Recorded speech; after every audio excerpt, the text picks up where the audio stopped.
This is a clinical warning from antiquity. In the corner of this manuscript, we find the Ouroboros, a serpent eternally devouring its own tail with a glassed-over stare. For the ancients, this was an image of narcissism, futility, and the circular path toward collapse. But modern architects of power have reclaimed the image. They have transformed the glassed-over stare from a sign of madness into a feature of systemic immunity. They see it not as a warning, but as a mechanical blueprint. This configuration is known as the Ouroboros Protocol. It is a closed-loop architecture designed by those at the apex of the social hierarchy to achieve a state of high integrity and closure. This marks the transition of power from a hunt, a series of volatile, disconnected actions, to an environment, a self-sustaining state of inescapable permanence. To understand why this shift is happening, we have to reverse engineer the geometry of the protocol from first principles. This protocol represents a shift in reality itself.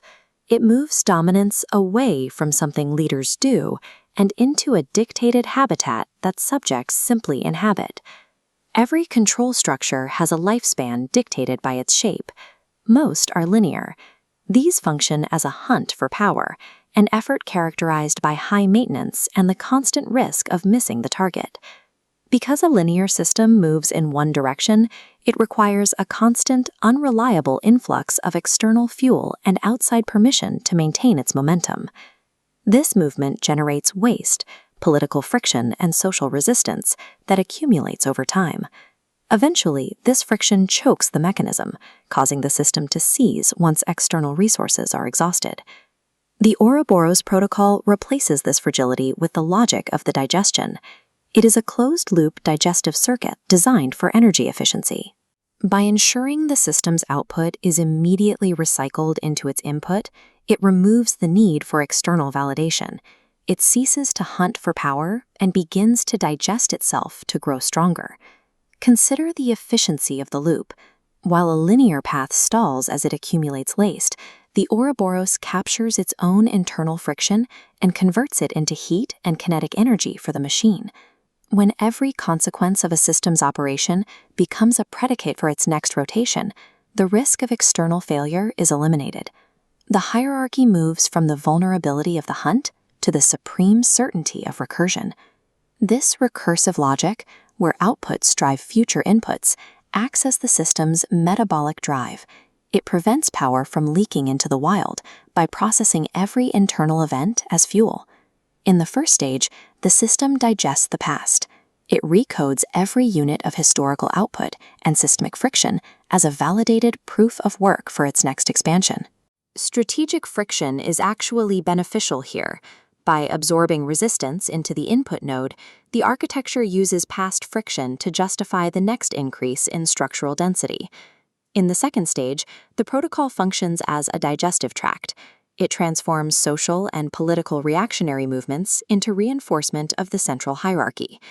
Dissent is not an obstacle to be overcome, it is a vital catalyst.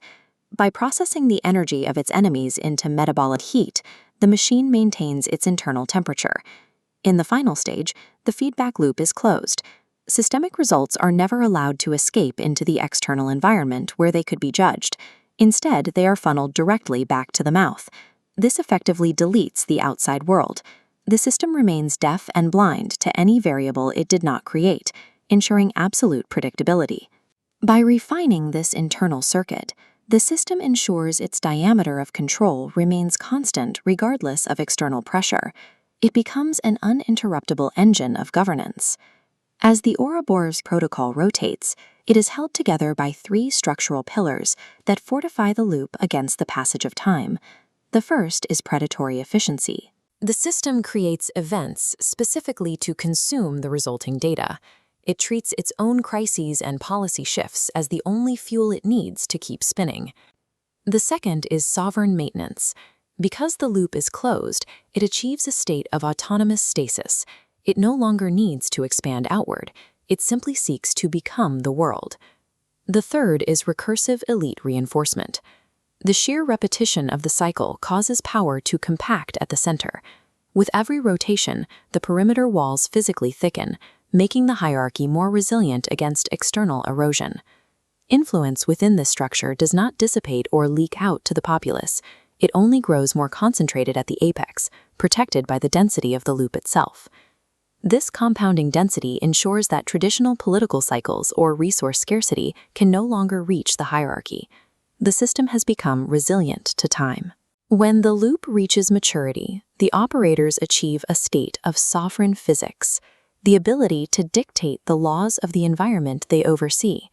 This results in the total exclusion of the wild. By snapping an impenetrable boundary into existence, the system isolates its interior from the unpredictable noise of the outside world.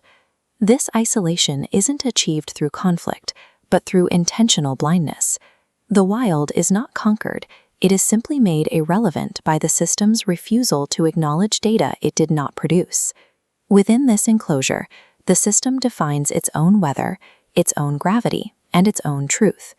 It becomes a sovereign reality where cause and effect are determined entirely by the internal logic of the loop. This provides total immunity to traditional pressures. External judgment and public dissent cannot find a foothold in a system that requires nothing from the environment to sustain its power. Under these conditions, the protocol is no longer a tool of governments. It is a sovereign habitat for the hierarchy, independent of the world at large. For those observing the system from the outside, the Ouroboros Protocol presents a terrifying paradox.